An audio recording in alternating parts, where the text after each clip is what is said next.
Hello Swogians, this is Gavisi, and today I'm going to show you the Korean Sword Girls app for iPhone.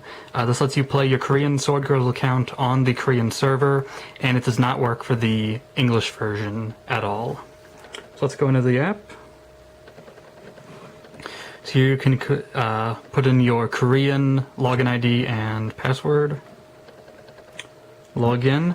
The two channels in Korea are Rio and Esprit.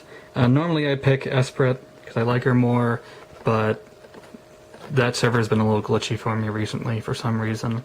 App takes about 15 or 20 seconds to load here. It looks like it's loading all the card skill data and so on. But to be fair, it's not really that different from the normal Flash game. Alright, so here's the lobby screen. The lobby music does play, I just have it turned off. So let's go into a dungeon fight.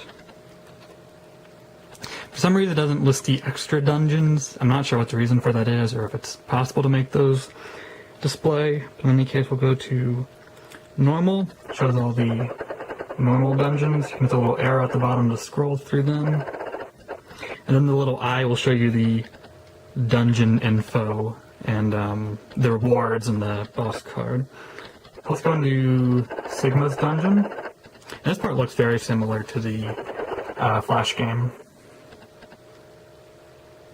Just waiting for it to load.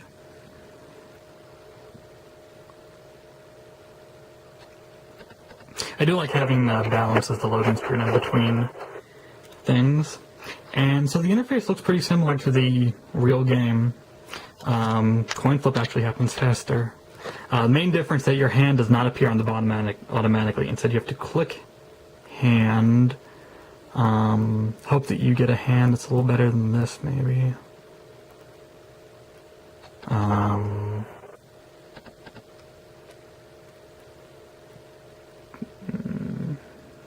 not playing this well.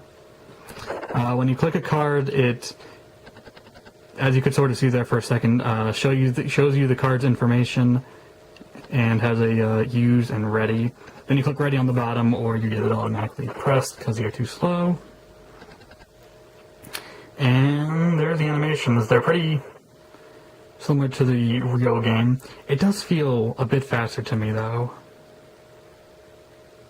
But other than that, yeah, it's the same Sword Girls we all know and love. I got this turn. Go ahead and use first.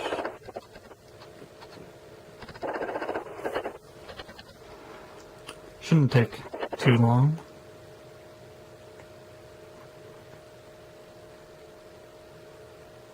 The one nice thing actually that you can see right here is that they added an ability to head maid later on, which when she attacks, she gets +1/+1 if you use her in a dungeon against an NPC.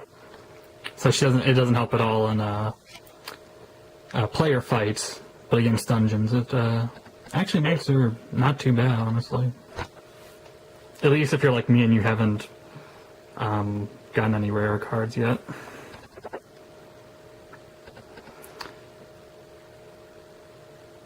Hopefully she's not going to get too much off the ambition.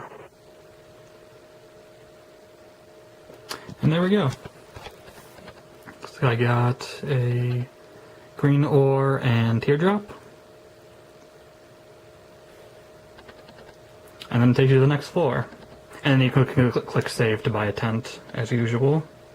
So those are the dungeons. I'm not going to show fight. I'm not going to show a whole fight, but that, again, takes you to a random match against a player.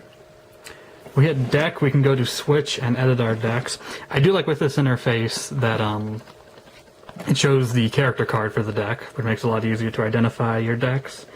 You have the choice to edit or use it. Edit, it shows you all the cards in your deck, and then you can add cards in the corner there. And then save, of course. Go to the science lab. So from what I can tell, only the crafting is in the science lab. None of the other features like the campsite or exchanging seem to be in the app. You have to do those in the normal game. But when you're searching for a card, you have all the different filters. So if you wanted to search for the rare Dark Lore cards, you click Rare, you click Dark Lore, and search. And it shows you all the rare Dark Lore cards.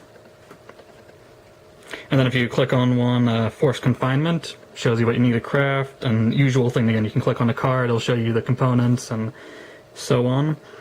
And then the shop, again, pretty similar to the real shop. You have stuff you can buy, you click on it, shows you the cards, you can buy it, you can not buy it. What I don't remember is if Talentium is in this shop. And it's not. So it looks like you can only buy booster packs from this shop. They just released this app. I'm recording this after they released the app like 3 days ago, so it's possible they'll still be adding features such as being able to buy Talentium, do the other stuff in the science lab, be able to do quests because there's no option to do quests, and be able to do any of the ladder stuff. So you can't, for example, do practice or autoplay from this interface. But in any case, it is cool to be able to play Sword Girls portably. And again, this only works for the Korean version of Sword Girls, so you need a Korean account. And please don't ask me how to make one because I'll probably pretend I didn't hear you. But thanks for watching. This is a pretty cool app, and it's, yeah.